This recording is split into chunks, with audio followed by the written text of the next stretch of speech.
Hi, welcome. ഇന്ന് ഞാൻ 2025 ജനുവരി 25 ആകാശത്ത് നടന്ന ഒരു അപൂർവ ദൃശ്യവിരുന്നിനെ കുറിച്ചാണ് പറയാൻ പോകുന്നത്. നമുക്കെല്ലാവർക്കും അറിയാം, സോളാർ സിസ്റ്റത്തിൽ, അതായത് സൗരയൂഥത്തിൽ ഭൂമിയടക്കം 8 ഗ്രഹങ്ങളാണുള്ളത്. അതിൽ 6 ഗ്രഹങ്ങൾ ജനുവരി 25 ഒരു അരപ്പട്ട പോലെ ആകാശത്ത് നിരന്നു നിന്നു. Venus, Mars, Jupiter, Saturn, Uranus, Neptune. ഈ 6 ഗ്രഹങ്ങളാണ് അരപ്പട്ട പോലെ ആകാശത്ത് നിരന്നു നിന്നത്. നമ്മുടെ കണ്ണുകൾക്ക് ആ ദൃശ്യവിരുന്ന് ഒരുക്കിയത് ഈ 6 ഗ്രഹങ്ങളാണ്.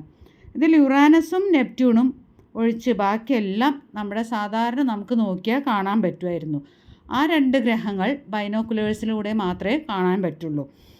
ഇത് ലോകമെമ്പാടുമുള്ള ആളുകൾക്കൊരു അത്ഭുതകരമായ കാഴ്ചയായിരുന്നു.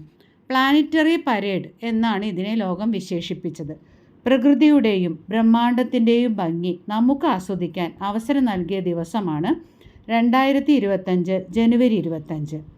വിലപിടിപ്പുള്ള ഈ അപൂർവത കാണാൻ വർഷങ്ങൾ കാത്തിരിക്കേണ്ടി വരും. പക്ഷേ 2025 നമുക്ക് ഈ ഭാഗ്യം ഒരിക്കൽ കൂടി തരികയാണ്. അതെന്നാണ്? 2025 ഫെബ്രുവരി 28 ആ ഭാഗ്യം അല്ലെങ്കിൽ ആ പ്ലാനറ്ററി പരേഡ് ഒരിക്കൽ കൂടി വരുന്നത്. ആ പ്ലാനറ്ററി പരേഡിന് ഒരു പ്രത്യേകത ഉണ്ട്. ഇത്തവണ 6 പ്ലാനറ്റ്സാണ് ഉണ്ടായിരുന്നതെങ്കിൽ ഫെബ്രുവരിയിൽ 7 പ്ലാനറ്റ്സ്, മെർക്കുറി കൂടി ഇതിലൂടെ ചേരുകയാണ്. അങ്ങനെ ഈ 7 ഗ്രഹങ്ങൾ ഒത്തൊരുമിച്ച് നിരനിരയായി നിൽക്കുന്ന ദിവസമാണ് ഫെബ്രുവരി 28. ഈ അപൂർവ ഗ്രഹസംഘടന കാണാൻ സൂര്യാസ്തമയത്തിന് ശേഷം പടിഞ്ഞാറൻ ആകാശത്ത് നോക്കുക. പിന്നീട് 2040 നമുക്കിത് കാണാൻ പറ്റുള്ളൂ.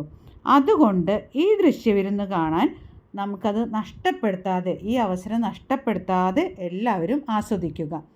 2025 ഏപ്രിൽ 15 ഓഗസ്റ്റ് 11 രാവിലെ ഇതേപോലെ 6 പ്ലാനറ്റ്സ് നിരന്നു നിൽക്കും. പക്ഷേ അത് നമുക്ക് കാണാൻ പറ്റില്ല. സൂര്യൻ്റെ പ്രകാശം കൊണ്ട് അത് മങ്ങിപ്പോവും.